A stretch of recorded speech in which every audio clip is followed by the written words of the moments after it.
സംസ്ഥാനത്തെ ഏക ഗോത്ര പഞ്ചായത്തായ ഇടമലക്കുടിയിൽ കുറ്റമറ്റ രീതിയിൽ വോട്ടെടുപ്പ് നടത്താനുള്ള ഒരുക്കങ്ങൾ ആരംഭിച്ചു. 3 ബൂത്തുകളാകും ഇടമലക്കുടിയിൽ വോട്ടിംഗിനായി ക്രമീകരിക്കുക.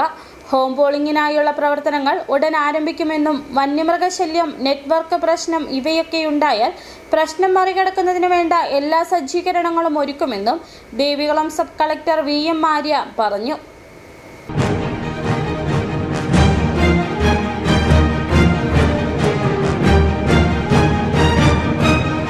സംസ്ഥാനത്തെ ഏക ഗോത്രവർഗ പഞ്ചായത്താണ് ഇടമലക്കുടി. രാജമല പെട്ടിമുടിയിൽ നിന്ന് 17 കിലോമീറ്റർ ഉൾവനത്തിലാണ് ഇടമലക്കുടി പഞ്ചായത്ത് സ്ഥിതി ചെയ്യുന്നത്. മൂന്നാർ ഗ്രാമപഞ്ചായത്തിന്റെ ഒരു വാർഡായിരുന്നു ഇടമലക്കുടി. 2010 പഞ്ചായത്തായി മാറി. വനത്തിനുള്ളിൽ സ്ഥിതി ചെയ്യുന്ന ഇടമലക്കുടിയിൽ കുറ്റമറ്റ രീതിയിൽ വോട്ടെടുപ്പ് നടത്തുവാനുള്ള ഒരുക്കങ്ങൾ പുരോഗമിക്കുകയാണ്.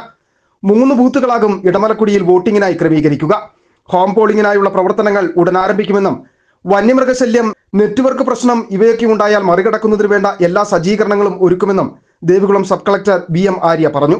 ഇടമലക്കുടിയിൽ തെരഞ്ഞെടുപ്പുമായി ബന്ധപ്പെട്ട എല്ലാ സജ്ജീകരണങ്ങളും നടന്നുകൊണ്ടിരിക്കുകയാണ്. നമുക്ക് 3 ബൂത്തുകളാണ് ഇടമലക്കുടിയിലുള്ളത്. സൊസൈറ്റി കുടിയിലും, മുളകുതറക്കുടിയിലും, പരപ്പയാർക്കുടിയിലും. ഇവിടെ നമ്മൾ ഹോം പോളിംഗിനായിട്ടുള്ള ആൾക്കാരുടെ അപേക്ഷകൾ ഓൾറെഡി തന്നെ വാങ്ങിയിട്ടുണ്ട്.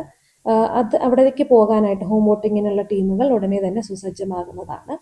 മറ്റ് 3 ബൂത്തുകളും തെരഞ്ഞെടുപ്പ് ദിവസങ്ങളിൽ അവർ ഓരോരുത്തരും അപേക്ഷ സമർപ്പിക്കുന്ന വില്ലിങ്നെസ്സോട് കൂടിയുള്ള തെരഞ്ഞെടുപ്പിനുള്ള ഉദ്യോഗസ്ഥരെയാണ് നമ്മൾ പോസ്റ്റ് ചെയ്യുന്നത്. കഴിഞ്ഞ പ്രാവശ്യത്തെ പോലെ തന്നെ എല്ലാവിധ സജ്ജീകരണങ്ങളും അവർക്കായി നമ്മൾ ഒരുക്കുന്നുണ്ട്. അവിടെ നെറ്റ്വർക്ക് ഇഷ്യൂസ് ഇപ്പോൾ ഇല്ല എന്നാണ് BSNL അറിയിച്ചിരിക്കുന്നത്. ഇനി ഉണ്ടെങ്കിൽ തന്നെ വയർലെസ് സെറ്റ് വഴി നമ്മൾ അതും മാനേജ് ചെയ്യുന്നതാണ്. 14 വാർഡുകളാണ് ഇടമലക്കുടി പഞ്ചായത്തിലുള്ളത്. 1800-ലധികം വോട്ടർമാർ ഇടമലക്കുടി പഞ്ചായത്തിലുണ്ട്. 800-ലധികം സ്ത്രീ വോട്ടർമാരും 900-ലധികം പുരുഷ വോട്ടർമാരുമാണ് ഇടമലക്കുടി പഞ്ചായത്തിലുള്ളത്. City vision, Munnar.